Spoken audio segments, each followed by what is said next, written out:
Hello my dear students. Today we are going to learn about email, which is our next topic in writing skill. Email is one of the latest modern means of communication. In the previous and olden times, different methods like the pigeons were used to send letters, then later the postal services emerged, then after that we have the landlines, then mobile phones, and email is now one of the latest technologies that we use to send letters. So let's learn more about them. Email is a short form of electronic mail. So email stands for electronic mail. It is a sort of letter typed on a computer and sent to a relative. Okay, that relative may be friend, which makes the email unofficial, or if it consists of a business email, etc., it may be an official. So the content can be anything like unofficial or official. It is the cheapest and the quickest way to communicate. Okay, so this email is the cheapest and the quickest way because it doesn't have any cost. It doesn't cost anything, first of all. Second, quickest way. It doesn't take much time. Okay, it reaches the receiver within a span of short time. The first email was sent by Ray Tomlinson in 1971. Okay, after learned about the introduction or about the email, let's learn about the parts of the email. The first one is from. The from block consists of the email address of the sender, or the one who sends his email address is written in the from. It is by default taken by the mail. Second, we have the to, the addressee's email address or the receiver's email address. To whomever you wish to send the email, you write their email address in that block. Then we have the CC, which stands for carbon copy. Suppose you wish to send a single mail to multiple participants, you write their email ID in the CC block. Now, the one and only feature of this CC is the participants will come to know each other to whomever you have sent the email. For example, if I send a particular mail to person A, person B, person C, and person D. So, if I have written their mail ID in the CC block, they will come to know that the person A will come to know that I have forwarded the message to person B, C, and D. Likewise, B, C, and D will come to know about each other to whomever I have forwarded. Then we have the BCC. BCC stands for blind carbon copy, which works in the similar way of CC. The only difference between BCC and CC is in BCC, the recipients or the receivers will not come to know about who else received the mail. As I already mentioned, CC, the recipients will come to know the receiver's mail ID, etc. But in BCC, the receivers will not come to know. That's why the name itself is given as blind. Then we have the date, which is taken automatically by the mail. Then we have the subject. Subject is a small description about the content of the email. Then the salutation, body of email, closing, etc. These three are the major part of the content. Okay, it comprises of the content, the salutation, body of email, and closing. Here we write the information, or we give the detailed way of what we wish to convey. Then the final thing is attachment. Suppose we wish to attach any image, any file, any document, etc. We use the attachment tab. Let's learn about them in more detail. This image clearly explains to us how the window of an email displays. The first, we have the logo of the Gmail. It's not only, we have a lot of mail services. For example, we have Gmail, Hotmail, Yahoo, etc. So this is the logo of Gmail. Gmail stands for Google Mail. Okay. The second signifies the button through which we can draft a new mail. Suppose we click on the word on the button compose, it opens a new window just like it is shown in the image. Okay. Then third, we have the taskbar. Okay, where we can maximize, minimize, and close. Okay, this is the complete image of a mail drafting box. Fourth, we have the to box, where I already explained you, we write the email address of the receiver. Then we have the subject, a small description about the content. Fifth is that blank area where we write our content in more informative and detailed way. Sixth, we have a utility or a toolbox where we have different icons for attaching the files, attaching images, attaching the file from the drive, etc. Okay, then the seventh is the send button, which is used to send the email. So we learned about the to. Okay, so the email address has three parts. First is, so when we insert an email address, it has basically three parts. First is the name of the sender.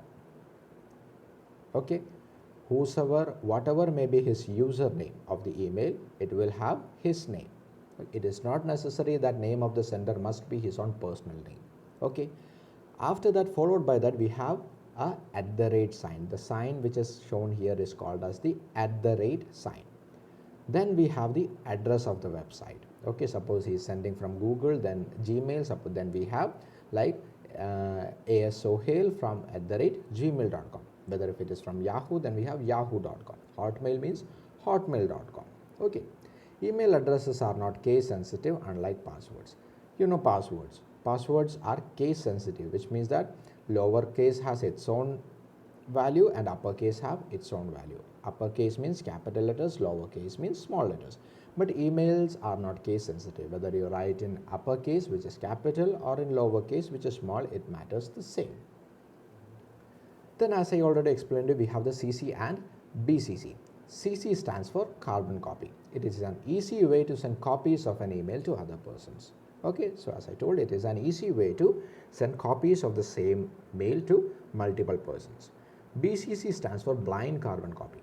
It is also a way of sending copies of an email to other person, as I already explained to you. The difference between the two is that you can see a list of recipients when CC is used. Okay, so when CC is used, we can see the list of recipients or the receiver, but that's not the case with BCC. In BCC, we can't see the list of recipients or the receivers. Then we have the subject line. For new or fresh email, your subject line, which means it states the purpose of writing email, or it just gives a summary or just give a description about what your content is or what the email is about. Suppose it may be an application of leave, or maybe a job offer, or anything in that way. Okay, then for reply to email, we have the RE, which stands for reply. Then for forwarded email, we have forward, FWD, which will be displayed on our mail, which will help us to understand whether it's a reply or it's a forwarded email. Okay, then we have attachment. Attachments are optional and include any separate files that may be part of the message. So they are optional.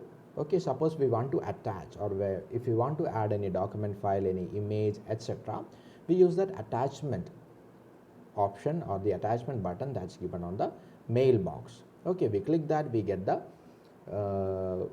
facility to add any file or document in our email. Then comes the salutation. It is a polite way of addressing the person. For example, you are addressing the email to any sir or any ma'am. Okay, so you write dear sir, respected sir, or dear ma'am, or respected ma'am.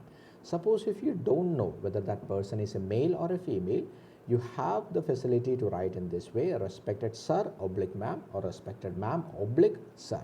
Oblique in the sense slash. Okay, or dear, whatever it is. Okay, suppose you know the person's name, then you can use dear Arpita, dear Arpit, etc. Next, we have the body of email. It is the most important part of an email because it consists of the information or the detail which we wish to convey to the receiver. Use a polite and respectful greeting and closing. It is always requested that you use polite and respectful manner. Okay, respectful manner, and also use the greeting and closing in a polite and respectful way. Use correct grammar, punctuation, and spellings to avoid confusion. So in order to avoid confusion, it is always recommended that we always recorrect our content for the grammatical mistakes, punctuation mistakes, and spelling mistakes. Use simple short sentences. Mail is considered to be a short information provider. So thus always remember to use short sentences instead of large confusing sentences. Long sentences are often difficult to understand. As I told, they are very difficult to understand. So it is always good that we use short, simple sentences, short and sweet. Okay. Use paragraphs, 5 sentences.